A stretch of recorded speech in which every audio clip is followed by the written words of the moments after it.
I started Forward the Smile, I think about 3 years ago now. And the concept was to take out my music and my magic to embrace strangers and inspire them to be friendly and to share a smile. And that's it. Listen to the music on the moment, people dance and sing.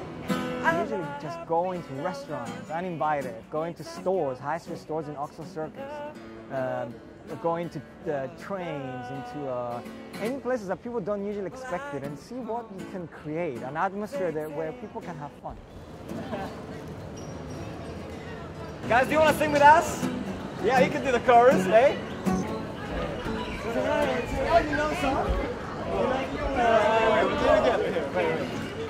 Since the age of 5 to now, I'm 26. I spent all my life in hospital. It was at the point in my life where I didn't want to live anymore, but I decided to launch a project that would turn my whole life upside down. I was recovering from my last surgery, and I spent 8 months just on my bed, just thinking, what will I do in my life? Do I take one course where I just completely let go of my life and just end my life, or do I decide to launch something that would turn my whole life upside down?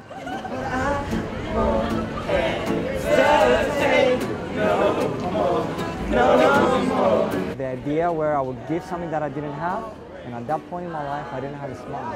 And I thought, what will happen if I just go and use whatever small thing I have to create a bigger impact? I'm not the most gifted musician. I'm not the most gifted magician.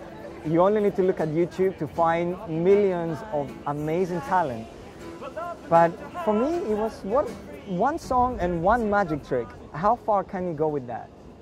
The hardest thing ever in a crazy city like London, where it's all the time you're under continual judgment from people. They don't know who you are, and naturally it conditions people, especially in a big city, to be suspicious of everybody, because everybody thinks, what do you want? Do you want money, or what do you want in return? I'm not sure who you are.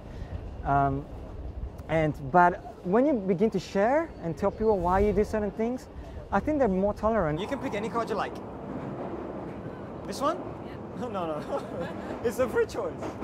As we said, this is your card, and we're gonna have our examiner examine that this doesn't rub off, and I'm gonna show you the card.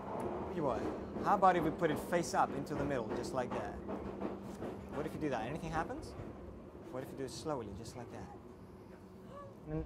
And I always say to people, maybe 98% they might push you away, but that 2% that they do respond is an exceptional stories that come out of it. I think my life has certainly changed a lot, dramatically actually, in terms of seeing the world in a completely new dimension into what I could ever imagine it to be.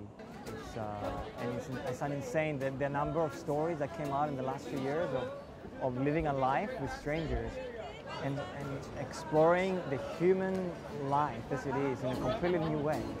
It really opens your eyes to see something that you cannot even begin to describe to people. And I've been capturing everything of people's responses on camera over the last few years.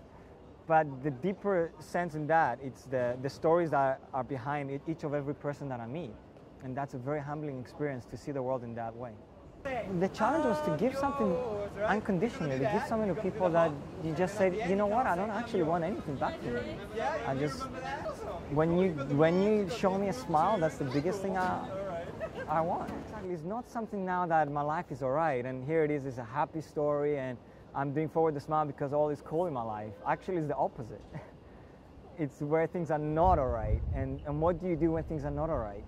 And that's why I wanted to Forward the Smile to be an inspiration to people that do see the videos, or whoever chooses to engage with the project, to be a message where, what do we decide to do when things are not all right, and how do we choose to direction our lives and do something that is not for me, but to give something even though I'm in need myself, and see what happens. Hesitate no more, no more.